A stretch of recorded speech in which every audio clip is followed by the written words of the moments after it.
తాలూకా మిట్టపల్లి పర్యావరణం కోసం పనిచేస్తూ ఉంటాను. ముందుగా మీ అందరికీ కార్లలో వెళ్ళే స్తోమత ఉన్నా కూడా పబ్లిక్ ట్రాన్స్పోర్ట్ తెలంగాణ రాష్ట్ర రోడ్డు రవాణా సంస్థను ఉపయోగించుకొని ఇండైరెక్ట్గా వాతావరణ కాలుష్యాన్ని తగ్గిస్తున్నందుకు మీ అందరికీ కూడా శుభాకాంక్షలు, అభినందనలు తెలియజేస్తూ ఉన్నాను. అదేవిధంగా ఈరోజు డిసెంబర్ 1 మధ్యరాత్రి భూపాల్లో ఒక గ్యాస్ పేలడం జరిగింది, ఒక కంపెనీకి సంబంధించి. దానివల్ల సుమారుగా 1000 మంది కూడా దాన్ని ప్రాణాలని వారు కోల్పోవడం జరిగింది.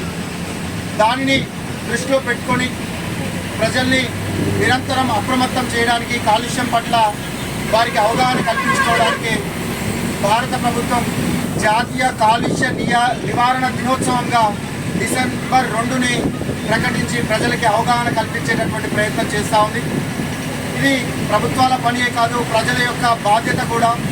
ఎందుకంటే ఈ సృష్టిలో దొరికేటటువంటి గాలి, నీరు, అగ్ని, అనేక రకాలైనటువంటి సహజ వనరులను మనం అనుభవిస్తూ ఉన్నాం. మన మనుగడని సాగిస్తూ ఉన్నాం. మన పిల్లలకు కావాల్సినటువంటి అన్ని సకల సౌకర్యాలు కూడా ప్రకృతి నుంచి తీసుకొని వాళ్ళకు మనం అందిస్తూ ఉన్నాం. సో కాబట్టి ఒక సామాన్యుడిగా నేను కూడా ఈ భాగస్వామ్యం కావాలి ఇందులో అని చెప్పేసి తెలియజేయడం జరుగుతూ ఉంది.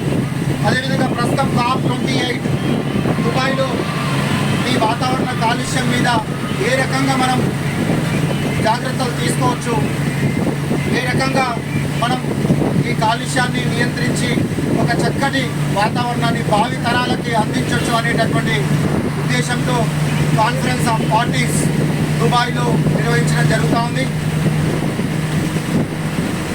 ఒక ముఖ్యమైన అంశం ఏంటంటే ఈ కాన్ఫరెన్స్లో గ్రీన్ క్రెడిట్స్. ఇప్పటి వరకు మనందరం అనుకున్నాం, నన్ను కూడా చాలామంది అంటుంటారు, నువ్వు ఒక్కడికి మారితే ఏమవుతుంది, ఈ 800 కోట్ల జనాభాలో మొత్తం కూడా కాలుష్యం చేసేటటువంటి సమాజం ఆలోచనలు ఉన్నటువంటి వాళ్ళల్లో నువ్వు మాత్రం ఇలా చేస్తే ఏం జరుగుతుంది, ఏం జరుగుతుంది, నేను బుద్ధిగా ఉంటే వచ్చేది అని చెప్పేసి ఇప్పటివరకు చాలామంది అనుకునేవాళ్ళు. కానీ మన భారత ప్రధానమంత్రి గారు దుబాయ్లో ప్రసంగంలో చెబుతూ ఉన్నారు, గ్రీన్ క్రెడిట్స్. ఇప్పటి వరకు ఎలా అయితే మన బ్యాంకులో మనకు ఉన్నటువంటి డబ్బుల్ని పొదుపు చేసుకొని దాచుకుంటున్నామో, అదేవిధంగా సమాజంలో బుద్ధిమంతులందరికీ కూడా ఒక బ్యాంక్ అకౌంట్ తెరవబడుతుంది. మీరు ఎలక్ట్రిక్ వాహనం వాడినా, మొక్కలు పెంచినా, సేంద్రియ వ్యవసాయం చేసినా, ఏ చిన్న పర్యావరణానికి మేలు జరిగేటటువంటి పని చేసినా మీ పేరు మీద కొన్ని పాయింట్స్ క్రెడిట్ అవుతూ ఉంటాయి. ఆ పాయింట్స్ని మళ్ళీ వేరే వాళ్ళు కొనుక్కుంటారు. కాలుష్యం చేసే వాళ్ళు ఎవరైతే ఉంటారో వాళ్ళు కొనుక్కుంటారు. ఉదాహరణకి మనందరం ఈరోజు బస్సులో హైదరాబాద్కి వెళ్తూ ఉన్నాం. మన పేరు మీద ఒక 3-4 పాయింట్లు జమ అవుతాయి. ఎవరైతే కారులో వచ్చి కాలుష్యాన్ని చేస్తున్నారో, అరే బాబు నేను ఈ పాపం చేస్తూ ఉన్నాడు, నువ్వు బస్సులో ఒక 5 పాయింట్లు నువ్వు సేవ్ చేసావు కదా, నీకు ఒక 5,000 రూపాయలు ఇస్తాను, నాకు ఆ పాయింట్లు అమ్మేసేయి అని చెప్పేసి వాళ్ళు మన దగ్గర కొనుక్కుంటూ ఉంటారు. సో కాబట్టి మనందరం ఏ చిన్న ఆచరణ అయినా కూడా పర్యావరణాన్ని కాపాడే ప్రయత్నం చేద్దాం. వాస్తవానికి భారతీయ జీవన విధానం పర్యావరణం కాపాడు అని చెప్పేసి అడుక్కోవాల్సిన పరిస్థితి లేదు. ఎందుకంటే మన జీవన విధానమే పర్యావరణ పరిరక్షణగా ఉంటుంది. ఎందుకంటే పొద్దున్నే లేవగానే మన ఇంట్లో మిగిలిన అన్నం, అమ్మా ఇంత అన్నం ఉంటే పెట్టు తల్లి అని చెప్పేసి బుడగ సంఘాల వాళ్ళు వచ్చి మనం మిగిలినటువంటి ఆహారాన్ని కూడా వాళ్ళు తీసుకెళ్ళి వాళ్ళు ఆహారంగా తింటూ ఉంటారు. ఇంకా మిగిలింది పనికిరాంటి అంటే కుడితిలో పోసి మన బర్రెలకు పాలిచ్చేలాగా చేస్తూ ఉంటాం. అదేవిధంగా రీసైకిల్, రీయూజ్, రెడ్యూస్. ఆఖరికి మనం ఎందుకు పనికిరాని మన జుట్టు, ఊడిపోయిన జుట్టు ఎవరు తీసుకోరు, కానీ మన ఇంటికి వచ్చి మన జుట్టును, వెంట్రుకల్ని కూడా తీసుకొని వాళ్ళు ఒక స్టీల్ డబ్బా మనకి ఇచ్చిపోతూ ఉంటారు. అదేవిధంగా మనం వాడి పడేద్దామనుకునేటటువంటి బట్టల్ని కూడా ఇంటికి వచ్చి ఆ బట్టలు తీసుకొని వాళ్ళు మనకి ఒక స్టీల్ సామాన్ ఇచ్చేటటువంటి ప్రయత్నం చేస్తూ ఉంటారు. ఆఖరికి ఒక చెప్పు, అసలు చెప్పు తెగిపోయిన తర్వాత దేనికి కూడా ఆడదు. కానీ మన భారతీయులు మన ఇంట్లో ఉన్నటువంటి పెరట్లో ఉన్నటువంటి మామిడి చెట్టు కానీ, అల్లనేరేడు చెట్టు కానీ, ఒక పొట్లకాయ తీగ కానీ ఎవరు దిష్టి తెలగకుండా ఆ చెప్పును కూడా అక్కడ కడతా ఉంటారు. అట్లా ఏ వస్తువును కూడా పడేసే సవాలే లేదు. దాన్ని మొత్తం ఏ మాత్రం చిన్న అవకాశం ఉన్నా దాన్ని వాడుకునేటటువంటి ప్రయత్నం చేస్తూ ఉంటారు. అదేవిధంగా యావత్ పాశ్చాత్య దేశాల అలవాటున్న ప్రజలందరూ పిజ్జాలు, బర్గర్లు తింటా ఉంటే మనం మాత్రం సజ్జలు, జొన్నలు, కొర్రలు, రాగులు, అంటు కొర్రలు, ఊదలు, అరికలతో చేసినటువంటి తింటా ఉన్నాం. కాకపోతే ఓ చిన్న సామెత, పిల్లగాడు బడికి పోక ముందుకు మంచిగా పల్పం అనిపించిందట. బల్లెకి పోయినాక పప్పం అన్నాడట. అమ్మ చాలా సంతోషపడ్డది, నా కొడుకు కొత్త పదం నేర్చుకొని వచ్చిందని. ఇంట్లో కాసిన పొట్లకాయలు మునక్కాయలు తీసుకొని బల్లె బంతులు పెడదామని పోయిందట. సార్ నా కొడుకు చాలా కొత్త పదం నేర్చుకున్నాడు, మీకు థ్యాంక్స్ సార్, థ్యాంక్స్ మంచిగా చెప్పారు నా పిల్లగాడికి, కానీ వాడు అంటున్నది ఏందో నాకు అర్థమైతలేదు సార్ అన్నాడట. ఏమంటున్నా నీ కొడుకు? నా కొడుకు పప్పం పప్పం అంటా ఉండు, అమ్మ పప్పం ఇప్పి అంటుడు, నాకేం అర్థమైతలేదు, జర చెప్పుడు సార్ అన్నది. ఏం లేదమ్మా పప్పం అంటే బల్పం అన్నాడట. వామ్మో, నా పిల్లగాడు బడికి పోక ముందుకు మంచిగా బల్పం అని పిలిచిండు, బల్లెకి పోయినాక పప్పం అని పిలుస్తుండు అని చెప్పేసి ఆ తల్లి ఆశ్చర్యపోయిందట. ఈరోజు మనం చదువుకున్న వాళ్ళ పరిస్థితి కూడా అంతే. ఎందుకంటే అసలు బడికే పోని మా నాయనమ్మ మా అమ్మ బతుక బట్టలు వేసి ఖాదీ బట్టలు వేసి దోతులు కడితే ఈరోజు ఇంత చదివి మళ్ళీ నేను ఆ దోతులు ఖాదీ బట్టలు చేనేత బట్టలు వేస్తే మరి మా అమ్మమ్మకు నాయనమ్మకు నాకు తేడా అయింది. మరి నేను చదువుకున్నానని సమాజం గుర్తించాలి అంటే నేను చిరిగిపోయిన బట్టలు వేయాలి, జీన్స్ ప్యాంట్లు వేయాలి, టీ షర్ట్లు వేయాలి, ఇట్లా అట్లా ఉంటేనే నన్ను చదువుకున్న వాళ్ళు అంటారు.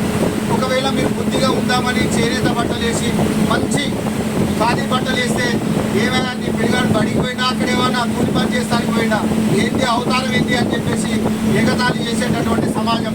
కాబట్టి బుద్ధిగా ఉందన్నా కూడా ఈ సమాజం నిన్ను బుద్ధిగా ఉండనియదు. కాబట్టి మనందరం మళ్ళా రాకెట్ సైన్స్ ఏం అవసరం లేదు. చాలా మంది ఎన్విరాన్మెంట్ ఇంజనీరింగ్ పిహెచ్డీ చేస్తూ ఉన్నారు, అవేం అవసరం లేదు. కేవలం మన అమ్మమ్మలు నానమ్మలు తాతయ్యలు వాళ్ళు పర్యావరణానికి హాని చేయకుండా ఏ రకంగా అయితే జీవించారో మనం కూడా అలాంటి జీవనాన్ని ఆచరించే ప్రయత్నం చేస్తే ఈ పర్యావరణం చక్కగా ప్రణవిల్లి మళ్ళీ మనందరికీ ఆరోగ్యవంతమైనటువంటి కాలుష్యం లేనటువంటి వాతావరణాన్ని అందిస్తూ ఉంది. ఢిల్లీలో మనమందరం చూస్తూ ఉన్నాం, కాలుష్యం విపరీతమైంది, పాఠశాలలకు సెలవులు ఇచ్చేశారు. సోనియా గాంధీ ఎవ్రీ ఇయర్ ఆరోగ్యం బాగాలేకపోతే డాక్టర్ల దగ్గరికి పోతారు. ఆమెకి ఎమ్మటే డాక్టర్లు చెప్తారు, అమ్మ ఇక్కడ కాలుష్యం ఉంది, మీ ఆరోగ్యం ఇక్కడ ఈ వాతావరణం మంచిది కాదు, ఢిల్లీ వదిలిపెట్టిపోవాలని చెప్తా ఉంటారు. అంతకుముందు గోవా పోయింది, ఈ సంవత్సరం రాజస్థాన్ పోయింది. అట్లా ఢిల్లీ ఎంత దూరంలో లేదు, ఆల్రెడీ హైదరాబాద్లో కూడా విపరీతమైనటువంటి కాలుష్యం. అదేవిధంగా భారత ప్రభుత్వం ప్రకటించినటువంటి 131 కాలుష్య నగరాలలో నల్లగొండ కూడా ఒక కాలుష్యమైనటువంటి నగరంగా రికార్డు చేయబడింది. మనందరం చాలా సంతోషపడతా ఉన్నాం, నల్గొండ సుందరాంగ వైభవంగా తీర్చిదిద్దబడిందని. వెనుకటికో కోట సామెత ఉండేది, పాలిచ్చే బర్రెలని దున్నపోతులను కొనరని. మనం రోడ్ల మీద ఉన్నటువంటి రావి మర్రి చుట్టి వేప చింత అట్లా మహాద్భుతమైనటువంటి వృక్షాలని నరికేసి పూల మొక్కలు పెట్టుకొని సంతోషపడతా ఉన్నాం. సో కాబట్టి మళ్ళా మనందరం కూడా ఆ వృక్షాలని కాపాడుకోవాలి. అందుకే ఐక్యరాజ్య సమితి మనందరికీ ఒక చిన్న చూపు ఉన్నది. సద్దలు జొన్నలు తింటే పేదవాళ్ళు, చదువుకోని వాళ్ళు తింటారు, ఎర్ర బస్ ఎక్కిన వాళ్ళు తింటారని సద్దలు జొన్నలు తినే వాళ్ళని ఎగతాళి చేసారు. కానీ అలా చదువుకున్న వాళ్ళందరూ కోటీశ్వరులంతా బీపీలు షుగర్ల బాగా పడిపోయి మళ్ళా మా లంబాడి సోదరిమణులు వచ్చి రోడ్ల మీద జొన్న రొట్టెలు చేస్తూ ఉంటే లైన్లో నిలబడి తింటా ఉన్నారు. ఏ న్యూట్రిషన్ చెప్పలే, ఏ డాక్టర్ చెప్పలే. వాళ్ళ దగ్గరికి నాకు షుగర్ ఉందని పోతే, షుగర్ ఉందా 2 పూటలు అన్నం తిని 1 పూట చపాతీ తినమని చెప్పారు. వాస్తవానికి చపాతీ అన్నము 2 కూడా ఒక్కొక్క చెందినవే. మళ్ళీ ఎప్పుడు మనం ఆరోగ్యాన్ని కాపాడుకోవాలంటే సద్దలు జొన్నలు కొర్రలు రాగులు అడ్డుకొర్రలు ఊదలు అరికెలు తినాలని నేను చెప్తలేను, నానమ్మ చెప్తలేదు.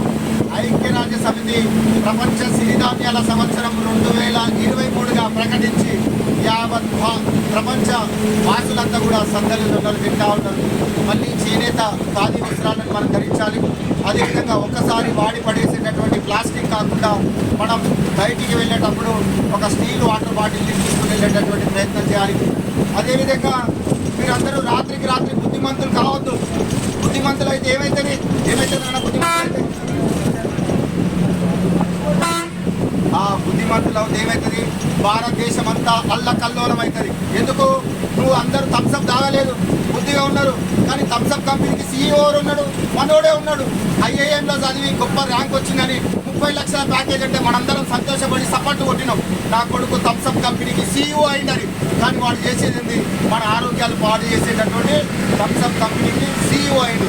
మరి ఉన్న ఫలంగా మనం బుద్ధిమంతులు అయితే ఏమవుతుంది, ఆ థమ్స్అప్ కంపెనీలో పనిచేసేటటువంటి CEO మనోని ఉద్యోగం పోతుంది. ఉద్యోగం పోతే ఆయన భార్య గుండెబలిగి చచ్చిపోతుంది, వాళ్ళ అక్కమామ గుండెబలిగి చచ్చిపోతారు, వాళ్ళ తల్లిదండ్రులు గుండెబలిగి ఆగమవుతారు. అదేవిధంగా మరి ఆయన తయారు చేసిన కూల్ డ్రింక్స్ ఎవరు కొంటారు? డీలర్ ఎవరు? మళ్ళీ మన రాష్ట్రంలో ఎవరో ఒకరు మనోడే. మళ్ళీ అవి తయారు చేసినాక గల్లీలు అమ్మేటాయన ఎవరు? మనోడే. ఆఖరికి ఆ థమ్సప్ కంపెనీ ఆయనకు పెట్టుబడి కావాలంటే మనందరం షేర్ల రూపకంగా రూపాయి దాచిపెట్టుకొని మనమే అక్కడ పెట్టుబడి పెట్టాం. 1000 రూపాయలు ఉన్నటువంటి థమ్సప్ కంపెనీ షేర్ ఏమవుతుంది? 10 రూపాయలు అవుతుంది. భారతదేశంలో షేర్ల మార్కెట్లో పెట్టుబడి పెట్టే వాళ్ళందరూ అల్లకల్లోలం అవుతారు. కాబట్టి మనందరం రాత్రికి రాత్రే బుద్ధిమంతులు కాకుండా మెల్లమెల్లగా బుద్ధిమంతులు కావాలి. ఈ నెల డిసెంబర్ 2వ తారీఖు డిసెంబర్ 30 వరకు 1000 కోట్లు ఉన్న థమ్సప్ సేలు 900 కోట్లు అవుతుంది. సరేలే సీజన్ లేదు, చలికాలం తాగట్లేదేమో జనాలు అనుకుంటారు. మళ్ళీ జనవరిలో 700 కోట్లు అవుతుంది.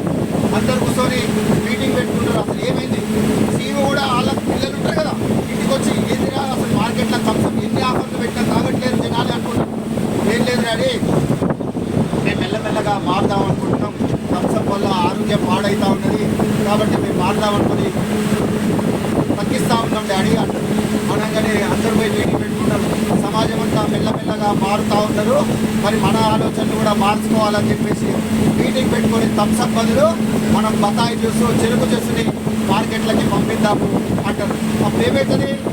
జనాలందరూ కూడా హాయిగా ఆరోగ్యంగా థమ్సప్లు బదులు చెరుకు జ్యూస్, బతాయి జ్యూస్ తీసుకుంటే మన నల్గొండలో పండించినటువంటి బతాయి రైతు చాలా ఉత్సాహంగా ఎక్కువ రేటు వచ్చి రైతు కూడా బాగుపడతాడు. ప్రజల ఆరోగ్యం బాగుంటుంది. ఎవరైతే మనవాడు సీఈఓగా చేస్తున్నాడో ఆయన జీతం బాగానే ఉంటుంది. మన గల్లీలో అమ్మేటటువంటి ఆయన జీతం కూడా బాగానే ఉంటుంది. కాబట్టి ఈ రకంగా మనం మెల్లమెల్లగా మారాలి. ఉదాహరణకి మనం లైవ్ ఎగ్జాంపుల్, ఒకప్పుడు డివైడర్ ఉండేది కాదు, రోడ్డు మధ్యన. కానీ ఇప్పుడు డివైడర్ పెట్టారు. ఎందుకు పెట్టారు అన్న డివైడరు?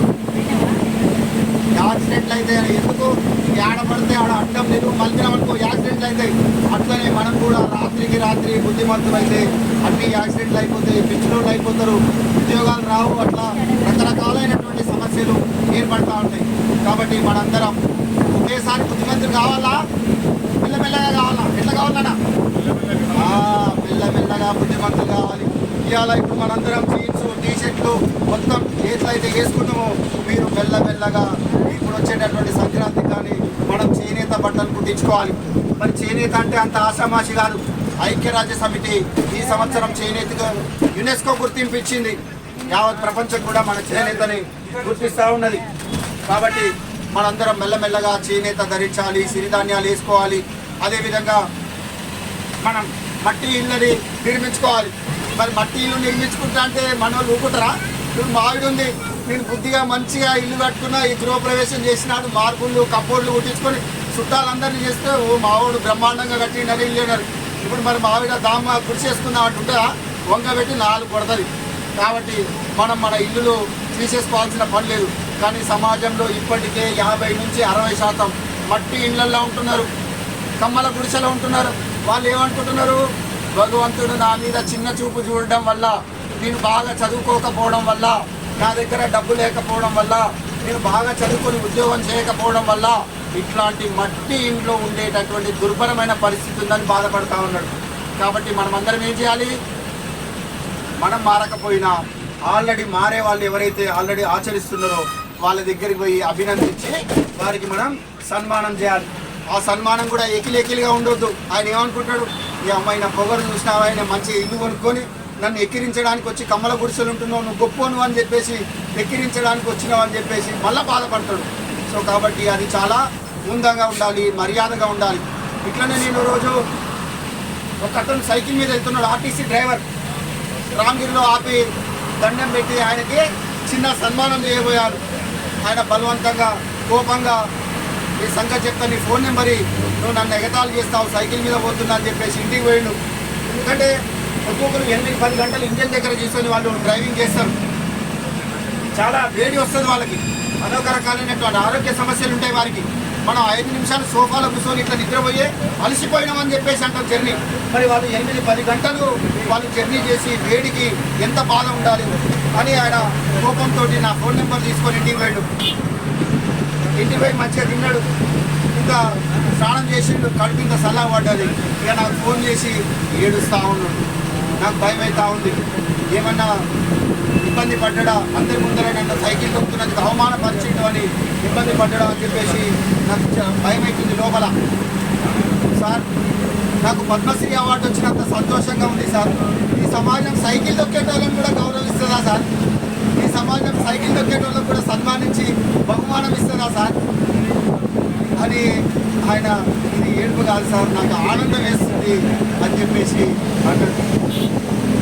దాంతో ఒక చిన్న మాట చెప్పి లాస్ట్కు, అప్పుడప్పుడట సైకిల్ మీద పోతే ఆయన అనుకునేవాడట, నేను మంచి పని చేస్తున్నా కదా, నన్ను ఎవరన్నా చూస్తుర్రా అని అనుకునేవాడట.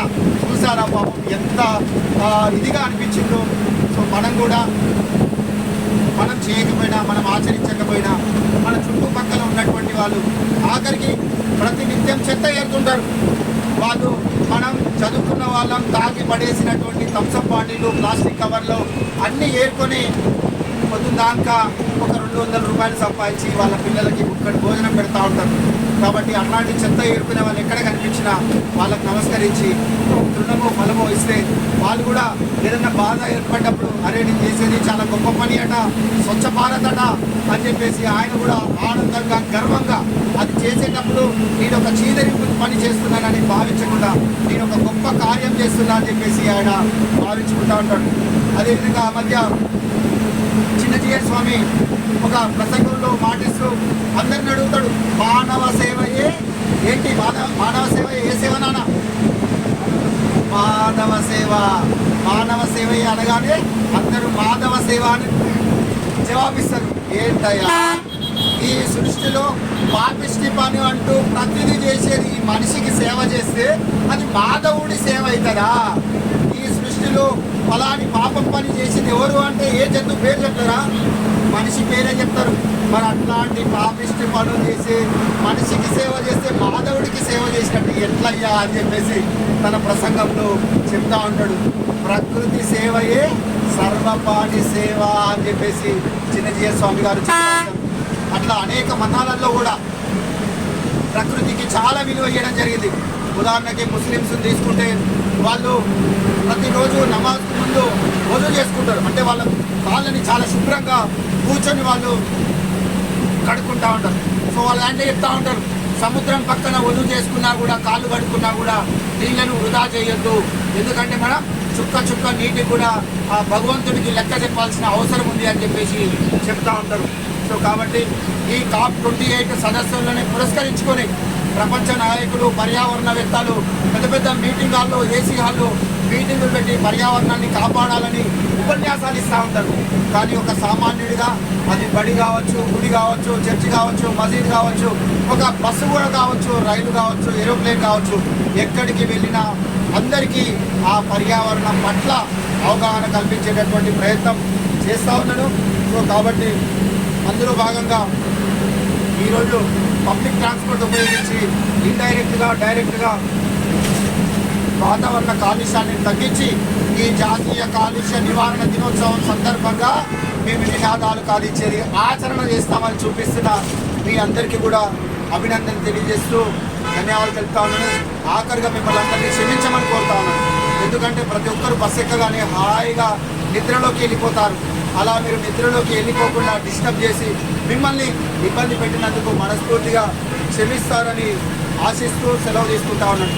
అదేవిధంగా మీలో ఎవరైనా మేము స్టీల్ బాటిల్ వాడుతున్నాము అని చెప్పేసి కనుక మీరు చూపించినట్లయితే మీకు చిన్న బహుమానాలు ఉండడం జరుగుతుంది.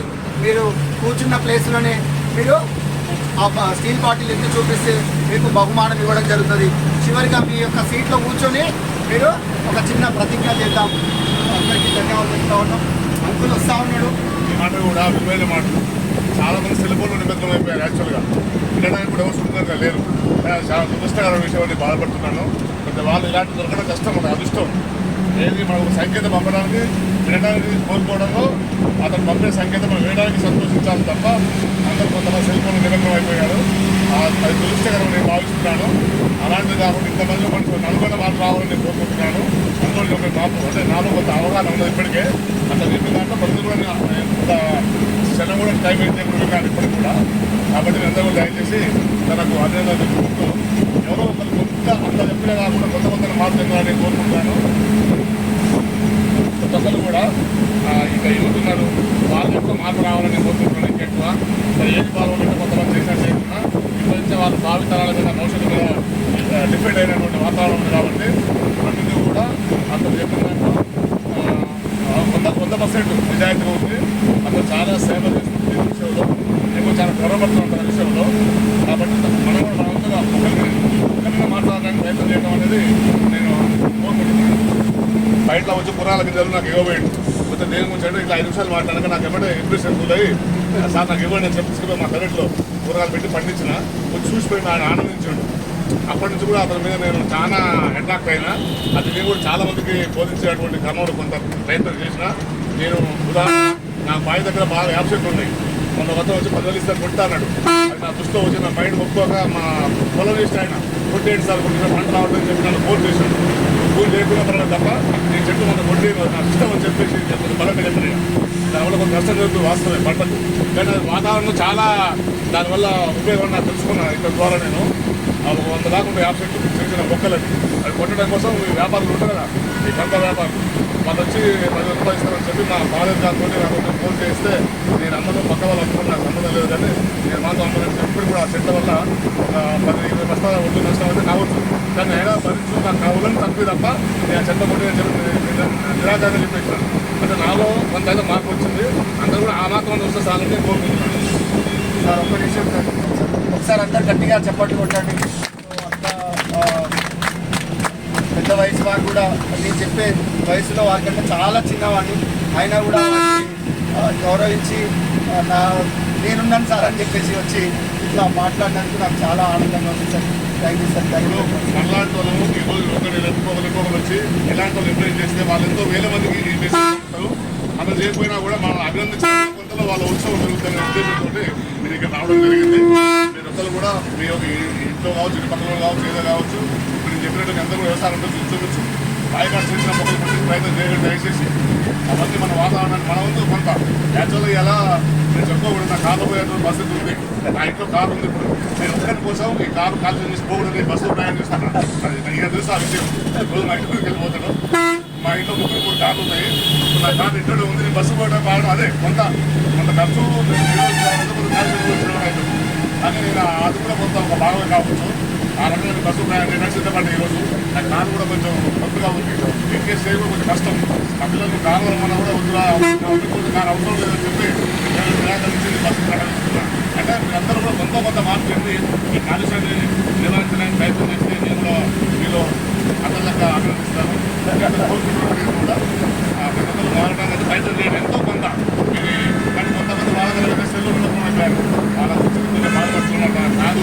అతను సమయాన్ని విలువని వినియోగించుకొని మన కోసం చదివిస్తుందంటే కుటుంబం కోసం కాదు, దేశాల కోసం, రాష్ట్రం కోసం ఆయన ఒక్కడు బాగు చేయకపోవచ్చు. ఇంతమంది దాన్ని ఒకటి నా వల్ల ఎక్కువ అయితే కావుతున్నాను. నేను ఎవరో కొంత బాధవచ్చు కానీ వాళ్ళ ఇంట్లో ఒక సంపాదించుకోవడానికి సిద్ధపడతారు. కాబట్టి నేను ఖచ్చితంగా మార్పు అనేది మన మనసులో కూడా వస్తుంది. ఎవరు కాదు. కాబట్టి నేను ఎంతో కొంత ప్రయత్నం చేయండి. నేను మాత్రం ఒక 3-4 సంవత్సరాల క్రితం నా ఇంటి ముందు కూతురు కలిసి మీరు ఇంకా కొంతమంది కూడా దానం చేయండి. 100 రూపాయలు పంచిపెట్టండి. పంచిపెట్టలేకపోతున్నా 100 రూపాయలు ఇస్తున్నాను. కళ్ళ నీళ్ళు పెట్టుకున్నాను. నాకు బాధ అనిపించింది. అందులో అలా చేయండి మళ్ళీ కూర్చోలేకపోతున్నాం అని చెప్పి ఇంకా ఎట్లా 5 నిమిషాలు ఎట్లా అయిపోయినాడు. ఇట్లా కూర్చోవాలంటే వద్దులంటే నిలబడి మాట్లాడి 5 నిమిషాలు కూడా మాట్లాడి ఇదైపోయినా అతను గమనిస్తున్నాను కూడా అతను గమనించుకుంటున్నాను. కాబట్టి ఇద్దరు ఇక్కడ ఉపవాసాలు ఇస్తున్నాను. నేను ఎక్కడే అతను అందరినీ చెప్పమని ఇక్కడ కూర్చొని స్టీల్ బాటిల్ వాడుతున్నాడు. ఒక మొక్క కూడా పెట్టడానికి తీసుకెళ్తున్నాడు. అసలు నాకు ఆల్వేస్ ఆర్టీసీ అంటే చాలా గౌరవం. చాలా మందికి చిన్న చూపు కొంత ఇది ఉంటా ఉంటుంది. వాళ్ళకి నిజంగా కూడా పెన్షన్ తక్కువ వచ్చినా పెన్షన్ రాకపోయినా వాళ్ళు మనకి వచ్చేది నిజంగా వాళ్ళు సర్వీస్ డ్రెస్, అది సేవ. ఆ డ్రెస్ యూనిఫామ్ డ్రెస్ అంటేనే అది ఒక సర్వీస్కి నిదర్శనమైన మీకు అనిపిస్తుండొచ్చు. జీతం తీసుకునే పని చేస్తుంది, అలా సేవ ఏముంది అని చెప్పేసి మీకు అనిపిస్తుండొచ్చు. అట్లాంటిది కాదు. ఒక 8-10 గంటలు వాళ్ళు నిరంతరంగా బస్సు నడిచి మనందరూ ఆరోగ్యంగా సురక్షితంగా వెళ్తున్నామంటే వారి చేతిలోనే ఉన్నది. కాబట్టి అట్లే ఈ నెల చాలా ఇంపార్టెంట్. ఆర్టీసీకి జాతీయ ఇంధన పొదుపు వారోత్సవాలు చేస్తారు. ఆర్టీసీ డిసెంబర్ 1వ తారీఖు నుంచి 14వ తారీఖు వరకు ఎవరైతే మంచి మైలేజ్ సాధించినటువంటి డ్రైవర్లు ఉంటారో వాళ్ళకి అవార్డులు ఇస్తారు. ఆ డిపోకు కూడా అవార్డు వస్తుంది. సో ప్రతి సంవత్సరం నల్గొండ డిపోకి అవార్డు వస్తూ ఉంటుంది. ఇంధన పొదుపు వారోత్సవాల భాగంగా గోల్డ్, సిల్వర్, డైమండ్ అన్న అవార్డు వస్తూ ఉంటాయి. చాలాసార్లు నేను అవార్డు వచ్చిన సందర్భంగా కూడా వారిని తీసుకెళ్ళి నేను సన్మానించేటటువంటి ప్రయత్నం కూడా చేశాను.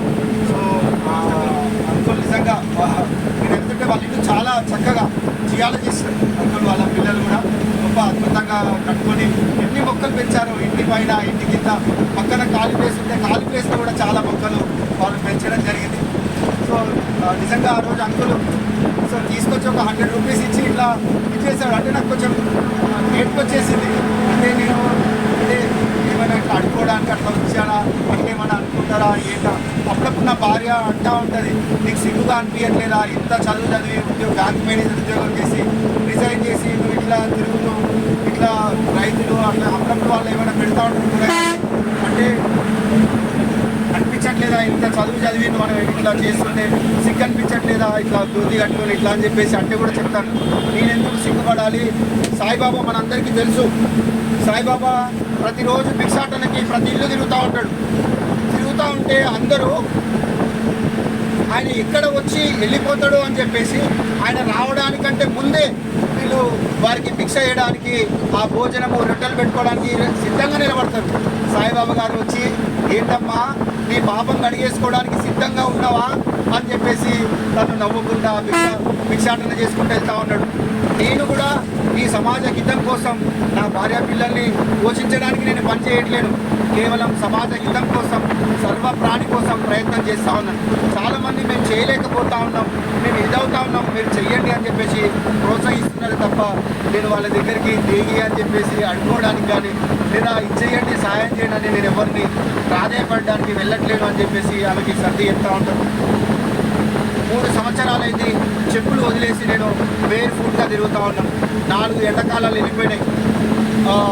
మొత్తం కూడా చర్మం వెళ్ళిపోయినది, రక్తాలు కారుతూ ఉన్నాయి. అయినా కూడా ఆనందంగా వాటిని అనుభవిస్తూ ఉన్నాను. ఎందుకంటే నేను ఇప్పటికే 2 సెల్ ఫోన్లు వాడుతూ ఉన్నాను టెక్నాలజీ కోసం. ఇంట్లో థర్మల్ పవర్తో తయారైనటువంటి కరెంటు వాడుతూ ఉన్నాను. మరి అప్పుడప్పుడు మనం ప్రభుత్వాలు తప్పు చేస్తే శిక్షిస్తాయి. మరి పర్యావరణానికి నేను చేస్తున్న హానికి మరి నన్ను ఎవరు శిక్షిస్తారు అని నాకు నేనే ఈ చెప్పులు వదిలిపెట్టేసి ఆ శిక్షని ఆనందంగా అనుభవిస్తూ ఉన్నాను. సో ఇట్లా మీ అందరు కూడా రాత్రికి రాత్రి బుద్ధిమంతుల ఏదో చేయాలని నేను ఆశించట్లేను. మెల్లమెల్లగా ఏది సాధ్యమైతే అది మీరు ఆచరించేటటువంటి ప్రయత్నం చేయాలని చెప్పేసి కోరుతా ఉన్నాను. మీరందరూ ఎవరి ప్లేస్లో వాళ్ళు కూర్చొని గుండె దగ్గర ఒక చిన్న మీ ఇట్లా చేయి పెట్టుకొని చిన్న ప్రతిజ్ఞ చేసి నేను ముగిద్దాం. ఒకసారి అందరూ ప్రతిజ్ఞ అనండి. నేను అంటే మీరు అనండి. ప్రతిజ్ఞ ప్రతిజ్ఞ ప్రతిజ్ఞ ప్రతిజ్ఞ. పర్యావరణాన్ని పరిరక్షించడానికి నా రోజువారీ జీవితంలో సాధ్యమయ్యే అన్ని మార్పులు చేస్తానని, పర్యావరణ అనుకూల అలవాట్ల ప్రాముఖ్యత గురించి నా కుటుంబం, స్నేహితులు మరియు ఇతరులను నిరంతరం ప్రేరేపించడానికి నేను కూడా కృషి చేస్తానని, కట్టుబడి ఉంటానని ప్రతిజ్ఞ చేస్తున్నాను. ధన్యవాదాలండి. ఎవరైనా స్టీల్ బాటిల్ వాడుతున్నట్లయితే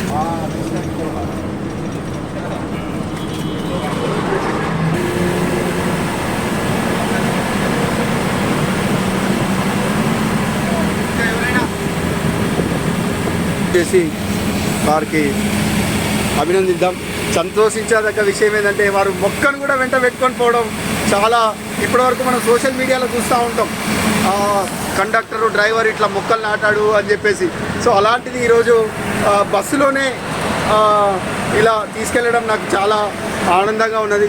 స్టీల్ బాటిల్ వాడుతూ మొక్క తీసుకెళ్తూ అందరికీ ఆదర్శంగా ఉన్న డ్రైవర్ అన్నకి మరొక్కసారి అభినందనలు, ధన్యవాదాలు తెలియజేస్తూ ఉన్నాను. సో సంతోషం. చాలామంది అంటూ